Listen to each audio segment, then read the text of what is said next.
tous, me revoilà. Nous poursuivons notre étude sur de la mise à feu des armes individuelles et nous en sommes au stade de l'étude de la cartouche moderne. Cartouche moderne qui fut d'abord en papier, puis à étui métallique, mais toujours tirée par une arme à un coup. Or, en cette fin de 19e siècle et au début du siècle suivant, les combats vont exiger des armes à chargement facile et rapide, mais surtout des armes capables de développer une quantité de feu, un feu roulant suffisamment puissant avec une grande cadence de tir pendant quelques minutes en cas de nécessité. Le problème de l'augmentation de la cadence de tir a toujours été un souci pour les armuriers et plusieurs solutions ont été adoptées, avancées. La première et la plus ancienne, c'est la solution de multiplier le nombre de canons sur la même arme. Et comme sur cette poivrière de système Mariette dans les années 1830, où effectivement les canons vont se positionner successivement devant le percuteur pour tirer leurs projectiles.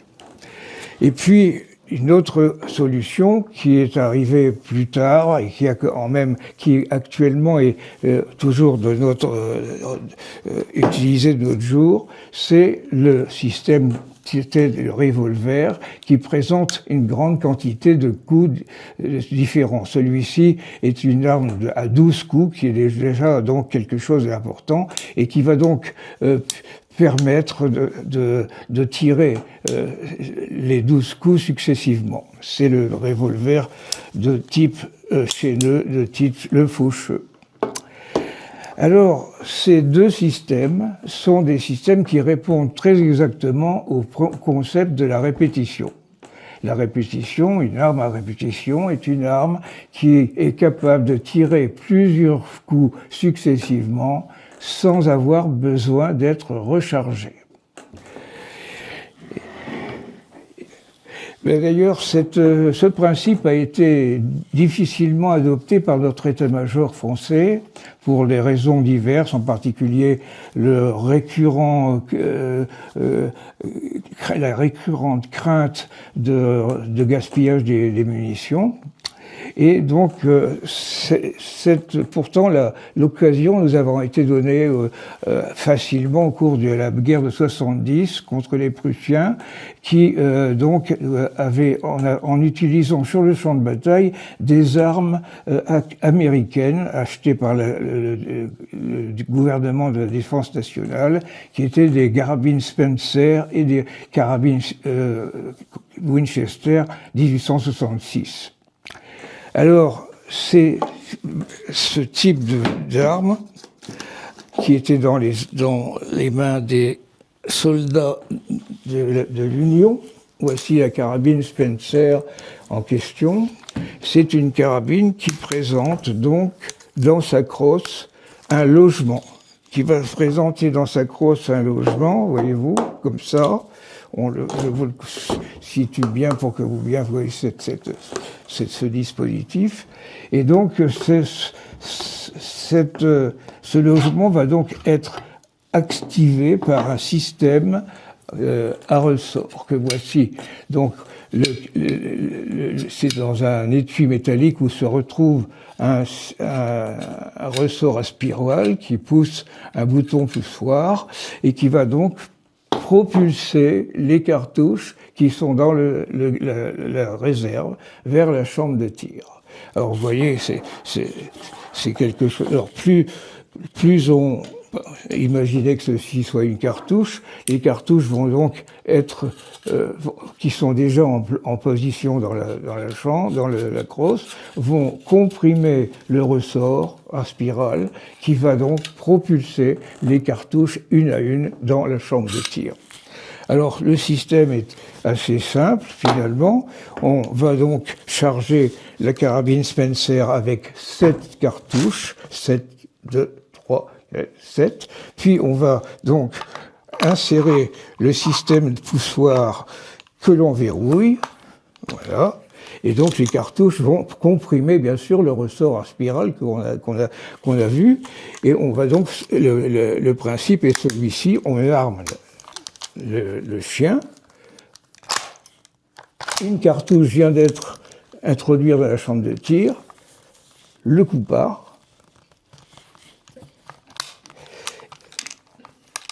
On réarme le chien.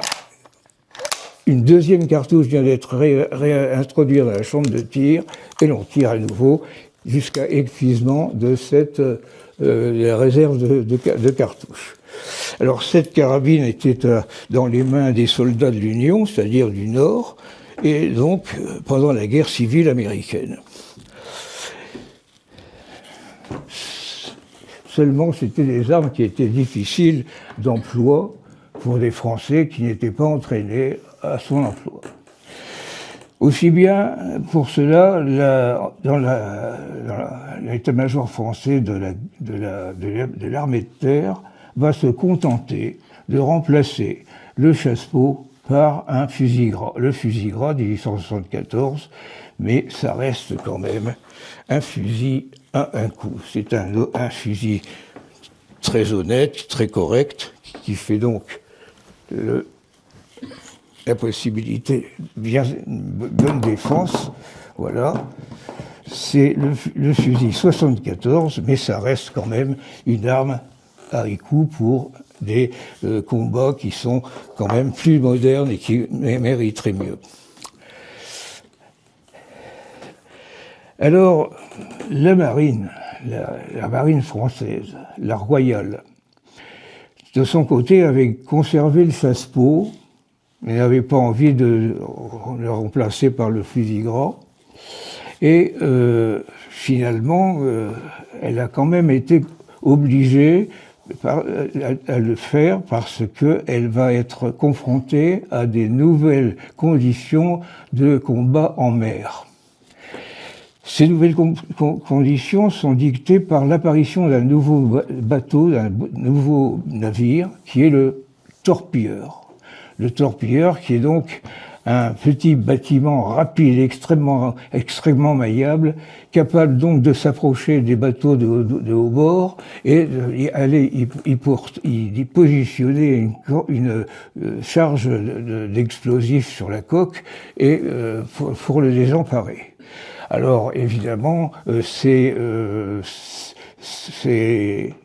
torpilleurs sont très dangereux parce qu'ils sont totalement invulnérables au coup de l'artillerie des bateaux de haut bord.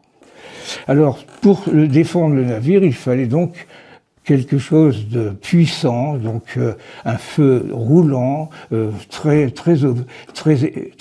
dense, de haute cadence. Pour cela, il fallait donc adopter un fusil à répétition. Alors donc la marine va établir un cahier des charges de cette arme, qui sera donc une arme qui devra tirer la cartouche du fusil gras, c'est-à-dire la cartouche de 11 mm à poudre noire, avec une capacité de 9 coups. La France, cependant, n'était pas capable, à l'époque, de fournir ce type d'armes, parce que ces manufactures étaient saturées pour la construction du fusil gras, pour l'armée de terre, et de plus, elles ne possédaient pas de machines-outils pour ce nouveau fusil. Donc, elle va établir ce cahier des charges et le proposer à l'étranger. Et c'est ainsi qu'un concours va être organisé, où vont participer les États-Unis, la Norvège et l'Autriche-Hongrie. Et c'est cette dernière qui, après des essais multiples et sévères, va l'emporter sur ses concurrents. Alors le modèle qui va être retenu, c'est celui qui a été établi par un officier supérieur d'origine tchèque, Alfred Ritter von Kropatschek, qui va donc réaliser ce nouveau fusil à répétition, avec le système qu'on va découvrir. Alors le système Kropatschek, le fusil de marine 1878, est né comme ça. C'est une arme très belle, avec une qualité d'ajustage extraordinaire, montée sur un bois d'essence choisi, de couleur naturelle, très beau. C'est une perfection de construction.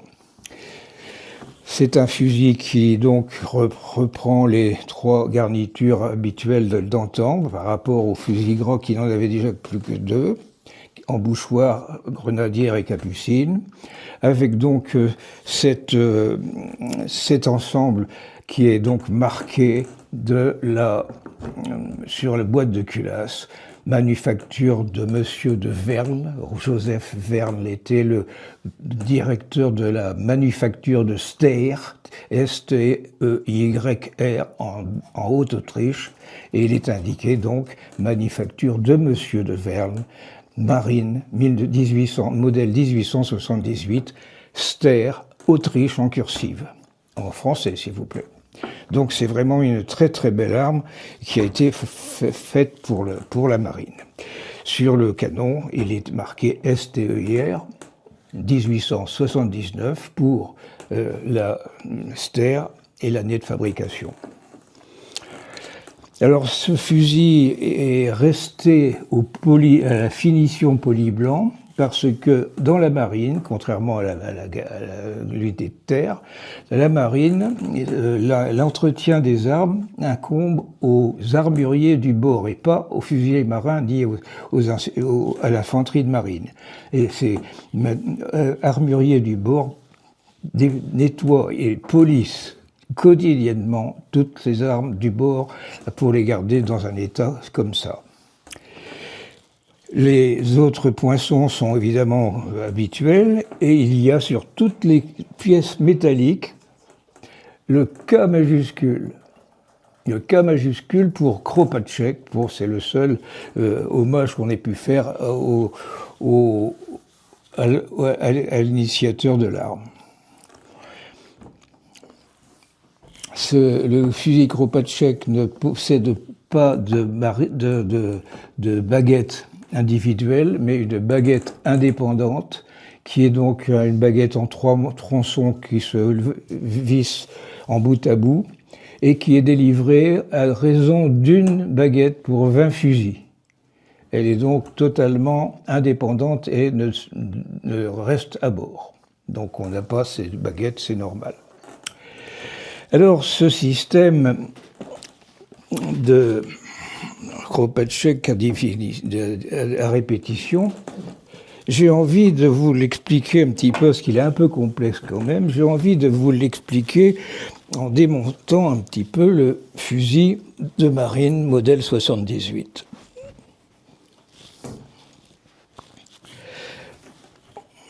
On va faire ce démontage rapidement, ce ne sera pas bien long.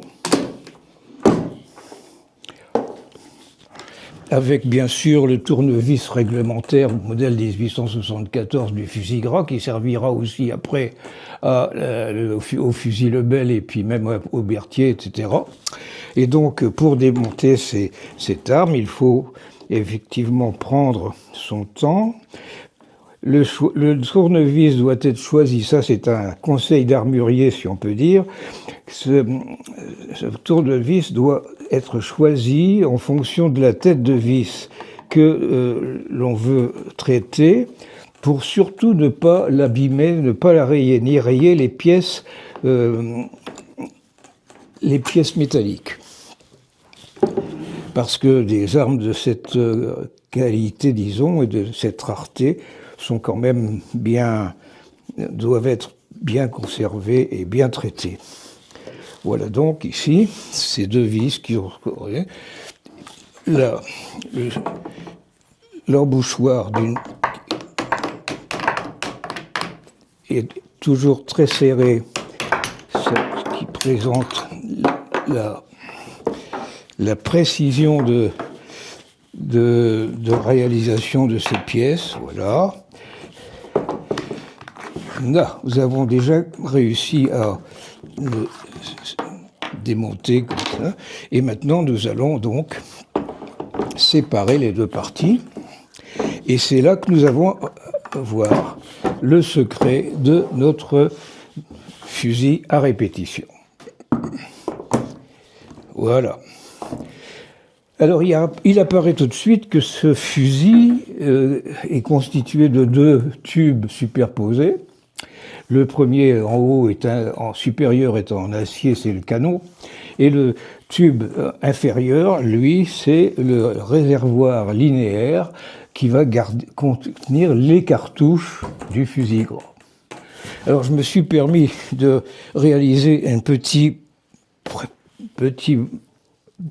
présentation, et voici donc comment seront dans l'intérieur de ce tube réservoir les 7 cartouches, puisqu'il y en aura 7 pour le réservoir de cartouches, qu'elles seront donc ici en file indienne, hein, et elles vont donc, pendant ce tube en laiton, possède évidemment aussi un ressort en spirale tel qu'on a pu le voir sur la Spencer tout à l'heure, bien sûr, et donc cette longueur de magasin fait 63 cm.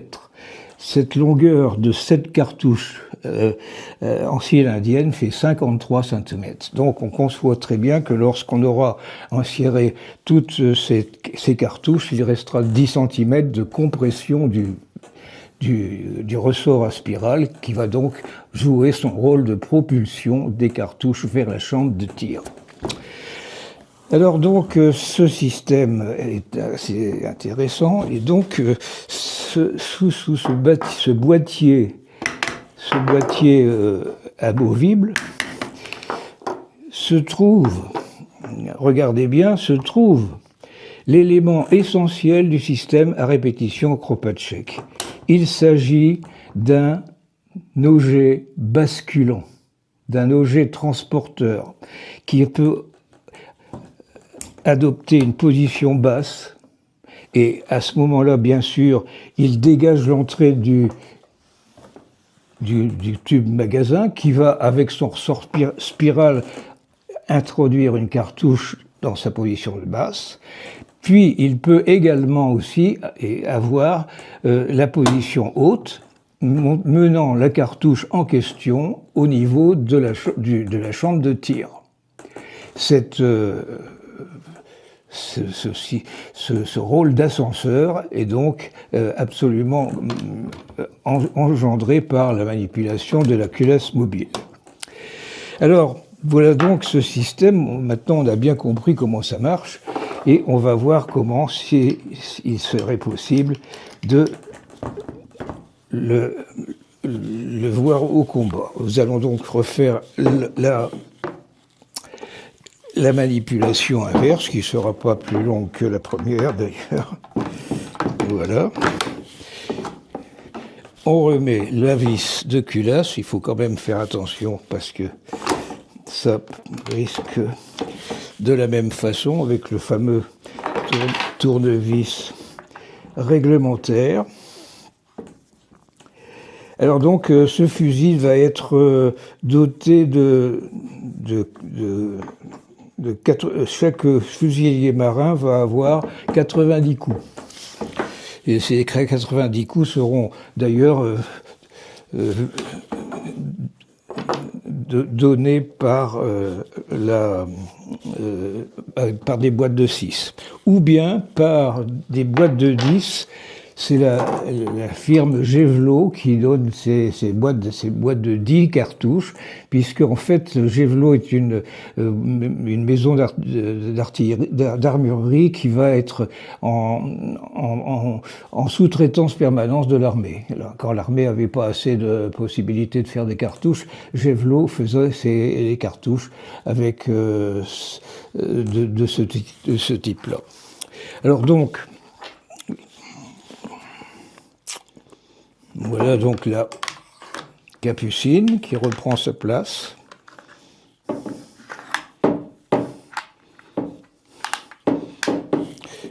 la grenadière qui fait de même.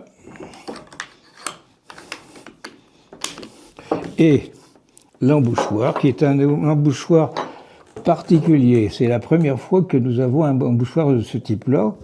Voilà. Donc, embouchoir parfaitement serré, qui vaut mieux encore bien positionné à sa place précise. Le fusil va être fini d'être remonté. Vous voyez, c'est relativement rapide. Je suis très content d'avoir pu le faire parce qu'en fait, ça explicite bien le principe du fusil Kropatschek. Alors voilà comment ça marche maintenant. Maintenant, approvisionnement. On va positionner, maintenant vous savez ce que ça veut dire, on va positionner l'auget basculant en sa position basse. Ce faisant, on dégage l'entrée du tube magasin. Et donc, on va insérer cette cartouche dans ce tube laiton que vous avez vu tout à l'heure. On va mettre une cartouche supplémentaire dans l'auget basculant. Et on va mettre une cartouche dans la chambre de tir. Ça nous monte à 9 coups. Là, la quantité de cartouches disponibles au combat. Alors, la cartouche est tirée, et maintenant je vais rouvrir la culasse. Alors, il va se passer 3 événements successifs à ce moment-là. Premièrement, lorsque je vais ouvrir ma culasse, le percuteur va être armé. Deuxièmement, l'étui vide de la cartouche tirée va être éjecté. Troisièmement, l'auget transporteur qui est en position basse avec une cartouche dessus va monter au niveau de la chambre de tir. Alors voilà un petit peu comment ça se passe. Éjection, et vous avez vu tout de suite que cette cartouche, la cartouche suivante, vient de se positionner à l'entrée de la chambre de tir. C'est rapide et c'est...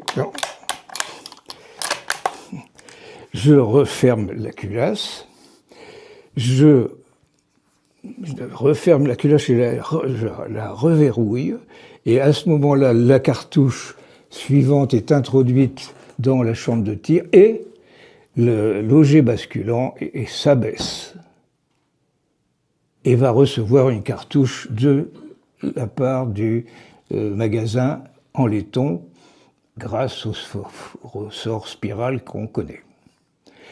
Voilà.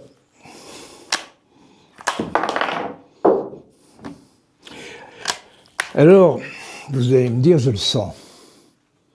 Je le sens, vous allez me le dire. Eh bien, je vais vous le dire avant vous. Mais quand même, c'est long hein, de garnir un tube à 7 coups, plus une dans l'objet basculant, plus une dans le carton. Alors, est-ce que vous pensez que c'est vraiment intéressant par rapport au fusil gras à un coup, qui est quand même un fusil assez honnête quand même? Il faut dire effectivement que comparé dans les mêmes conditions, les cadences de tir des deux armes sont semblables. Mais ce qui change tout, c'est la répartition des tirs. Le fusil gras possède un rythme régulier mais lent. Mais le fusil à répétition Kropatschek, lui, est capable de développer 9 coups successivement dans un laps de temps extrêmement court, moins d'une minute, très exactement en 54 secondes, en 54 secondes. Il est capable donc de faire ça, et on imagine ce que peut donner comme impression au plan physique et psychique à l'ennemi quand 25 personnes comme ça tirent 9 coups d'un coup, et ça peut vraiment être très très efficace. Et d'ailleurs, ça va empêcher le torpilleur de s'approcher, et peut-être même aussi d'empêcher le débarquement, l'abordage qui peut le suivre. Alors, il faut considérer que cette réserve doit être précieusement conservée, parce qu'elle doit être utilisée à bon escient, au bon moment, au moment le plus efficace et le plus dangereux. D'ailleurs, le tir à répétition est toujours déclenché sur ordre. Effectivement, donc, pour garder intacte la quantité de cartouches en réserve.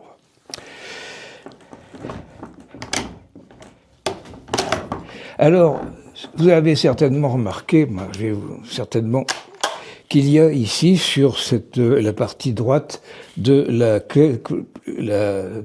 boîte de culasse, un petit levier. Ce petit levier va permettre de bloquer dans sa position arrière, va autoriser le tir à répétition. Lorsqu'il sera en position avant, il n'autorisera que le tir à coup par coup, pour justement garder cette réserve intacte. Alors donc, effectivement, ceci se fait réglementairement, et vous avez remarqué que sur la partie latérale du levier d'armement, qu'il y a deux petites cavités circulaires qui sont nécessaires pour loger la tête du levier sélecteur, soit dans sa position avant ou sa position arrière.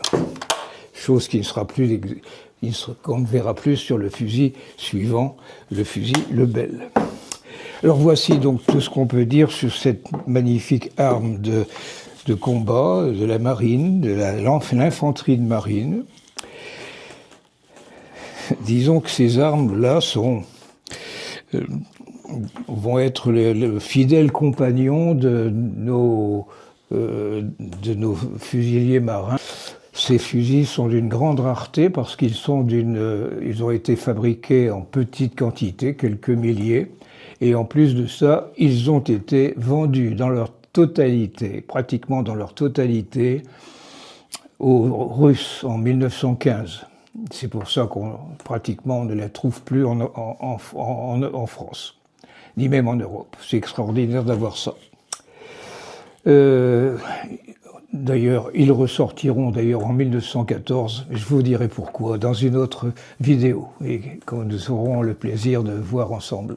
Merci de votre fidélité.